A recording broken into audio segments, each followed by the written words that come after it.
Good morning, everyone. Good morning. Happy St. Patrick's Day. Hello, everyone online. It's good to see some green out there. And Davis, what a gift. Thank you for being here with us. St. Patty's Day is one of my favorites. Always has been.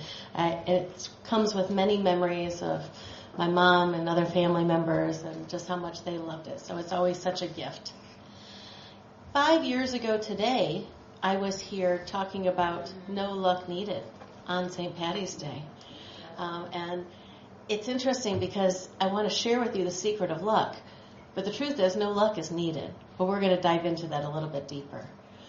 But first of all, is anyone here feeling a little bit lucky about anything today? Let's just bring to mind something you're feeling lucky. And lucky is a word that some people love and some people are a little bit nervous about, some people really don't like. So if you're struggling with thinking of ways that you're lucky, let's look for a minute at what Charles Fillmore says in The Revealing Word is the metaphysical interpretation of luck. What is this luck stuff we're talking about? It says, luck, all things come about through law.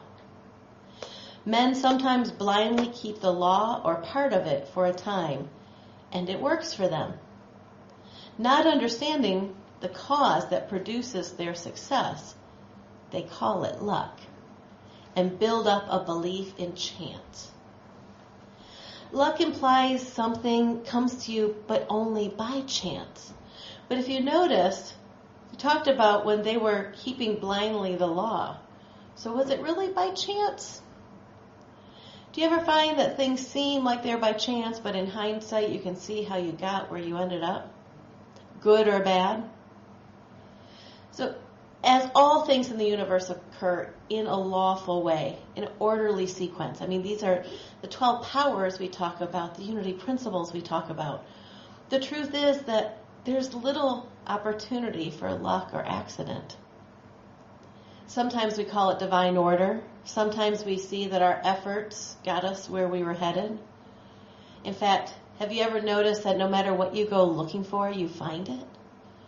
So if you go out looking for all the ways you're lucky, for the ways you're blessed, for the ways there is good showing up in the world, it's amazing. It shows up.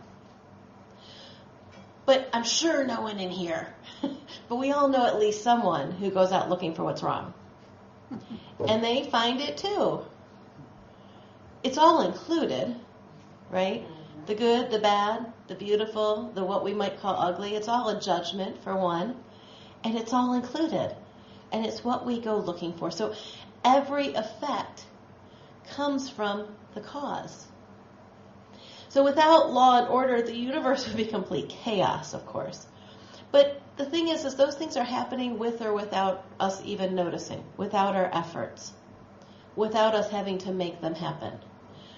So I want to invite you, when you think about luck, when you're feeling lucky, take a look and notice where your thoughts were, what words you were using, what kind of conversations you are having. Because the truth is we create everything. That's in our principles. That's in what we teach. So this law stuff, I wanted to look at the metaphysics of that too. Because really, it's the law of divine order. It's the law of circulation. All these things are happening in the world all the time. Gravity is happening even if we don't believe in it. Have you noticed? I mean, it's just there. It's occurring within us. And same thing with our thoughts, with our actions, with our words. They're creating our experience, even if we're not directing them. So law. According to the Revealing Word, it says, law is the faculty of the mind that holds every thought and act strictly to the truth of being, regardless of circumstances or environment. Law is a mathematical faculty. It places first things first. Regardless of circumstances. So when there is something going in a way we think is really wrong, when there is maybe that difficult person in our lives, anybody ever have one of those? Or a few? Or maybe you're related to one? I don't know, I might be. The truth is that doesn't control our situation. If you think about a person, for example, you could be at maybe a holiday gathering, and there's maybe you or somebody else is so flustered with that one person, because they're not doing things the way they want them to. And other people are like, whatever. Just don't pay any attention to it. Is that person different? Or are their thoughts about that person different? Because it's really in what you focus on. So when we think about human beings have what we call good luck, all it really is their mind conforming to the laws of good, focusing on what's good, sometimes even noticing what's wrong and being able to see the good in it or the lesson in it. So if you have trouble thinking of the ways in which you feel lucky, what's coming to mind instead? Because often, if a person has what they call bad luck, he's really just allowing his thoughts to dwell on maybe failure or sickness or whatever they deem as wrong, right? And yet, when there's something going wrong, there's also a lot going right. So is it luck? When we call it good and bad luck, it's really what are we focusing our attention on? Because it's all still there. Gravity is holding you down even when you fly in a plane. We don't have to understand it, right? These laws are really about directing our thoughts. So in accordance to these laws, when you think about the mental cause of your situation, of your luck, if you will, think about the vision you're holding. The good reaps according not to luck, but law. So let's look at the secret of this luck stuff. The secret is the direction you give it. One of my favorite quotes by Tony Robbins, actually, he says, "Fear is imagination undirected, and faith is your power to direct it." So when we're in fear, when we're in bad luck, if you'll call it that, when we're having a time where we just can't get out of focusing on whatever it is that we're not happy about, in that moment, even in that moment, we have the power to pivot, to shift our thoughts. Now that may not change the situation that you don't like, but it will shift you so that you can address and handle and face that situation in a different way. When we can tap into these powers within us that we talk about and teach about all the time, whether you're looking at the Unity Principles or the 12 Powers or studying Charles Fillmore, Eric Butterworth, or whomever it is, those things are always true. Those lessons that we learn, those things that we teach. And they're always active, whether you're paying attention to them or not, for the record. There's always good happening. You're always creating your experience. But it's kind of like if you let your new puppy out into the yard and don't shut the gate. The puppy's going to run wild, right? Not because there's anything wrong with it, but because it's going to explore. And our minds are a little bit like puppies or toddlers. Have you ever noticed all of a sudden you tune in and you're like, where did that thought even come from? You didn't even mean for that to be there. And it might be good, it might be bad, it might be just kind of weird sometimes. There are times where I'm like, how did that even come up? And in that moment, I can redirect it. All we have to do is pay attention. So if we look at our principles, just we're going to look at 2 of them today. Number 3, we are co-creators with God, creating reality through our thoughts held in mind.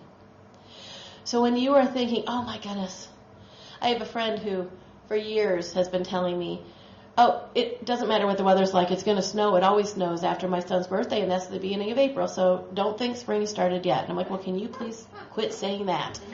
Because apparently the universe is listening, knock it off, right? But for her, she takes it as a way, truly, she has shared, sometimes she has a hard time even enjoying these wonderful spring days when they pop up because she's waiting for the next thing to happen. Nope, it's going to get cold again.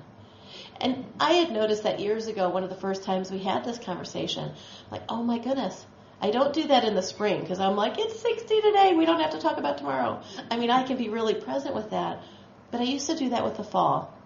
Fall's one of my favorite times of year, and I used to miss it because I'm like, oh, but winter's coming. It's going to be snowy, and the roads are going to be bad, and I'm going to have to shovel. And I was missing this thing that I love so much because I was focusing on something that wasn't even here yet. Our thoughts create our experience. What are you thinking about? If ever you're feeling something uncomfortable, it can be anger or fear, or it can be many different things. Worry. Check in with your thoughts. Where are they at? What are you doing with them? Often we spiral down, maybe worrying about something that happened in the past, might appear again. Or we're really magnificent storytellers, at least our imaginations are. And we might be spiraling like, oh my goodness. And you can do it good or bad, right? How about when you're starting to think of what could go wrong, go, oh, but you know what else? It could go this way instead. It could go right. So where are your thoughts at? And we all probably can think of somebody who tends to look for what's wrong. Who tends to, if you're like, oh my gosh, it's so beautiful today, and they're like, yep, but you should take your umbrella because it's going to rain later. And my answer to stuff like that is, cool, then I don't have to water my own lawn. I mean, I see the blessing in it, right? But also, though, think about over time when you have felt maybe a little bit more lucky, like things were going your way, versus when things weren't. If we look at our fifth principle, through thoughts, words, and actions, we live the truth we know. There's great power in our mind. It's not about luck. Look at if we look at some of the folklore, leprechauns. They're like, I know where the pot of gold's at. I'm going to go run and play, and then I know right back to where to go to. So where is it we need to go to? Not necessarily the end of a rainbow, right? There may not literally be a pot of gold, but within us is the presence and the power of the Christ. All the power that came through Jesus is within us. All these stories we read, these lessons we learn, they're us. It's a mirror reflection. So when you're thinking about there's nothing I can do, and sometimes it feels like there's nothing we can do when something's going wrong. And maybe there isn't an action you can take. But have you ever noticed we often wait to pray until something's wrong? And that is one of the greatest powers ever. What if we prayed daily, and in Unity we teach affirmative prayer. We affirm the good in this day. We affirm the blessings that are coming. We affirm the answers to the questions. There is a book, an older Unity book, The Game of Life and How to Play It, by Florence Scovel Shinn. I'm not sure I'm saying her name right. And she talks about the power of our words. And she says this. I thought this says a lot. The whole book is good if you're a reader. She says, a person knowing the power of the word becomes very careful of his conversation. He has only to watch the reaction of his words to know that they do not return void.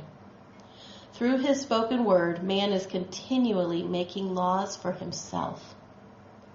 Thus, the invisible forces are ever working for man who is always pulling the strings himself, though he does not know it. Owing to the vibratory power of words, whatever man voices, he begins to attract. Where's the luck in that? That sounds like action, that sounds like steps, but at the same time, that's the secret to it. If you're looking for the secret to love, the secret is right within you. You have the power to shift your thoughts, to shift your focus, your words, to use them differently. Many of us, we tend to be our own worst critics. I think all of us are our own worst critics. And sometimes we use our own words to beat ourselves up. Man, I'm such an idiot. I can't believe I did that again. And yet, would you talk to a child that way? If they spilled milk, would you still be yelling at them for it 3 weeks later? 3 years, 30 years later? But we do that to ourselves sometimes. So today I want to invite you truly to notice, just to notice, where are your thoughts? How are you using your words? Not just in conversations with others, but when you look in the mirror, whether literally or metaphorically. Eric Butterworth talks about, he has a series of essays, and one on abundant living. He talks about the words there. And we talk about, top of the morning. Well, have you ever heard somebody say, I'm sitting on top of the world. I'm living the dream. And they make these conversations often in sarcasm.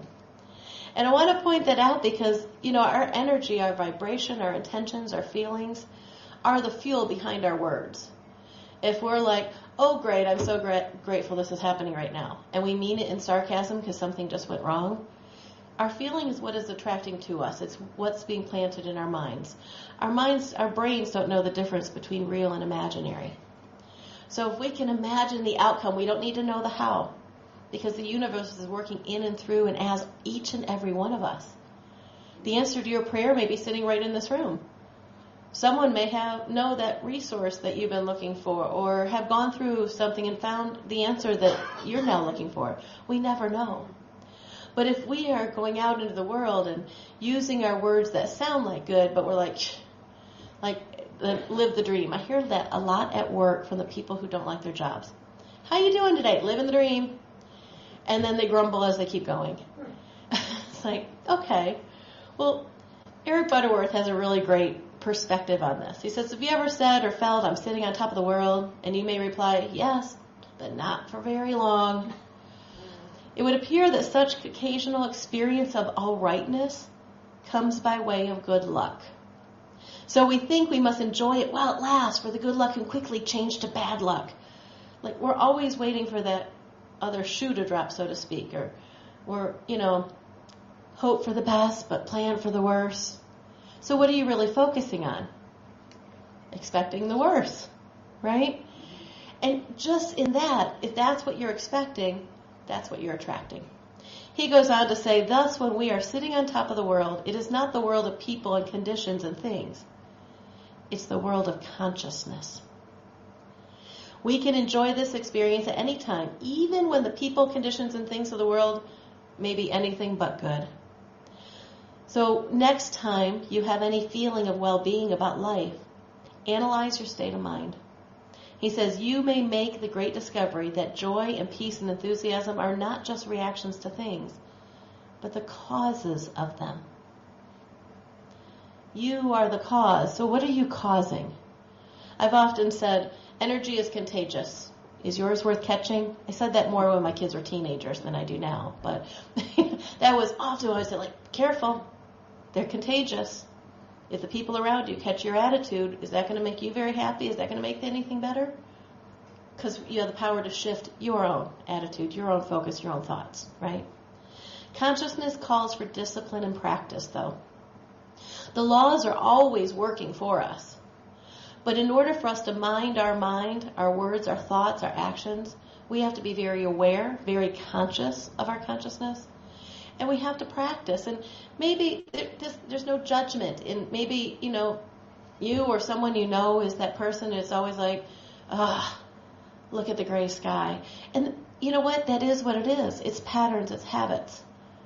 So if that's something you are ready to shift, maybe ask for an accountability partner, someone that you trust that is safe for you to remind you, right?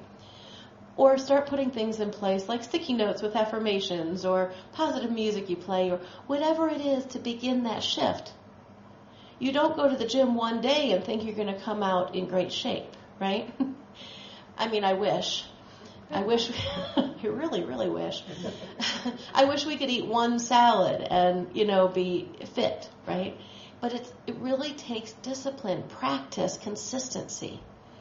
And so maybe each day put a reminder on your phone to, think of something good. Think of gratitude. This is what faith is. Faith is a lifting of our mind to God consciousness. So a quote from that same essay from Eric Butterworth I think is really powerful. And this is an exercise you can take into your daily practice if you want. He says, establish yourself in the consciousness where you do not let people or conditions determine how you act. Get your faith lifted up and get yourself turned onto the divine flow. This consciousness will, as the youngsters say, I'm curious to know when he wrote that, keep you right side up when the world is upside down. So it's really minding your own mind. What is yours? We spend so much time spinning about things that aren't even in our control. Sometimes we have to just let that be and ask what is mine to do. For me, one of the places in my life where I had the hardest time taking that advice was when my son was in the depths of addiction. And he didn't seem to do anything I suggested. He wasn't doing it the way I wanted. And I realized I can't make him. It's his path. And I tried many different things. And then one day in casual conversation, somebody told me about a place they were volunteering. And they were cuddling babies that were born addicted to drugs at the hospital. I thought, I can do that. And I truly believe energetically as I cuddle these babies and pray for them and affirm for them that ripples out from them and goes forward. So maybe I can't force the addict to do whatever it is I want them to do, but I can love on those babies and that love will go forth. Sometimes the answer looks completely different than what you might think it should look like. But we do have the power to shift ourselves. And from a new state of consciousness, when we are aligned with the power of the presence within us, anything is possible. This little book here, the Let Go, Let God, is the Lent book for this year. And that's an interesting concept, to let go and let God. But I'd like to read you just the opening statement from today's lesson. It says, Jesus let go of being right. Whew. Anybody want to just take a breath on that one? Let go of being right. Have you noticed that when other people think you're wrong, it doesn't matter if you're right, you can't change their mind most of the time? Because they're coming from a place of just heightened emotions. And when we're in our emotions, we react rather than respond. Well, I thought this was interesting. It says, Jesus did a lot of explaining during his ministry. He tried to describe the nature of God, the oneness of humanity with the divine, and our ability to live from Christ consciousness in the way that he did. He told parables, created memorable sayings, he performed healings and other signs, all in an effort to help his followers understand their own divine nature and the impossibility of being separated from God. What he didn't try to explain was himself. Instead, he acted as a conduit to remind others of who they are, of who you are. And that is what the secret of luck is. To remember who you are, to remember that your hands are on the steering wheel and you get to direct your thoughts. Your faith, do you have more faith in your fears or in God? Because we all have faith. It just depends on where we direct it. So how are you directing your thoughts, your words, your actions? The secret of luck is simply being mindful, simply noticing, simply being conscious. As Glinda, Wizard of Oz, says, you've always had the power, right? It's right there within you. So whether it's St. Patrick's Day or not, everyone has a little bit of luck of the Irish in them. I joke on St. Paddy's Day, I'm Irish. I will be tomorrow too. Everybody is today. But the truth is, we are all lucky, if that's the word we choose to use, because we have the ability, that's where the real luck is, to shift our thoughts, to direct our actions, to go looking for the good. So today, share with somebody at the end of the day the good that you are lucky enough to notice. And now if you'll join me in a moment of meditation, and hopefully you're able to think of some ways that you are lucky. I know for me, I feel so lucky. Since I was last with you, I was accepted into ministerial school. Although that took a lot of work, not just luck. But luck is always on our side, no matter what it is. So as you bring to mind the ways in which you feel lucky, blessed, grateful in this moment, just breathe that in, allow that feeling to move through every cell of your body. Imagine that light coming down through the top of your head, that spirit moving through you, through your mind, through your thoughts, through your heart, your feelings, and connecting you to all that is, remembering that we can never be separate from God. Bring that light back up into your body, through your feet, through the top of your head, connecting you to the universe. And welcome that light into your heart. Remembering that you are that light, that within you is that light, that same light that was within Jesus, within the Buddha, within Mother Teresa, within all of these master teachers. That same love is within you, that same light you are. So take in one more breath and set aside any thoughts of what you have to do after you're done here, and just lay them down. You can pick them back up. And with your next breath, release anything else. Bring your attention to your heart space. I invite you in this moment to step into a moment that you can feel truly grateful for, as though it's happening right now. Maybe it's a moment of love, a moment of laughter, a moment that you truly feel grateful for. Bring it to your mind and feel that gratitude, that love right now.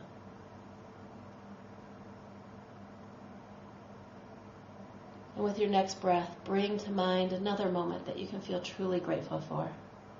Maybe a moment you feel proud of, a moment you feel like you accomplished what you were aiming for. And breathe that in as if it's happening right now. Allow yourself to fill up with that joy.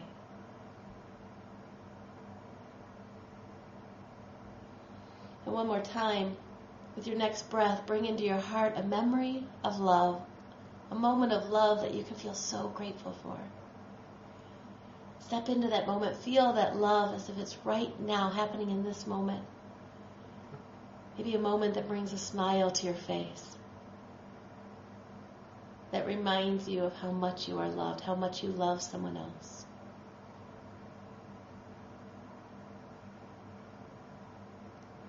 And now with your next breath, bring a moment in the future to your mind, a moment that you're hoping for, maybe an outcome that you will feel so grateful for when it happens. And step into it as if it's happening right now. You're there, you've done it, you are so grateful. You're in that moment right now. Feel that feeling.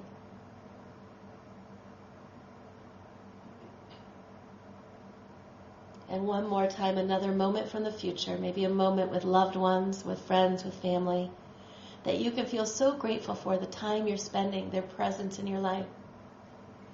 Step into it as if you're right there, right now. Notice who's there with you. Maybe the smiles on their faces, the sound of their laughter.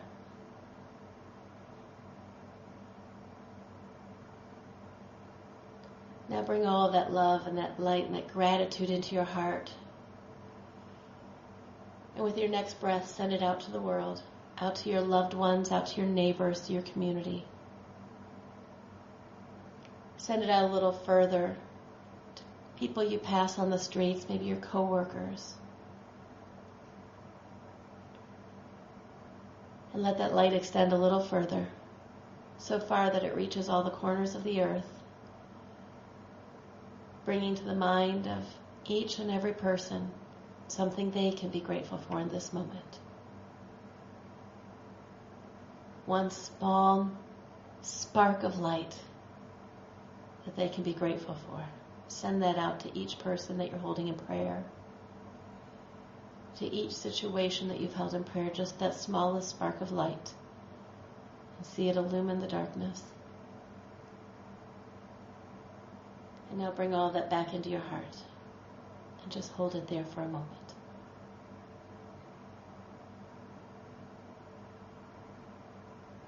We are beyond lucky.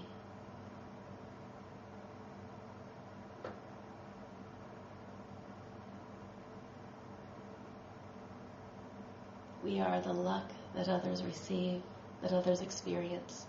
Sometimes we get to be that light. So with one more breath, just bring in that gratitude for all the ways we get to shine and for all the people that shine into our lives. And store that in the memory of your heart, so in the times when you can't remember, it's available to you. Always working in and through it as you.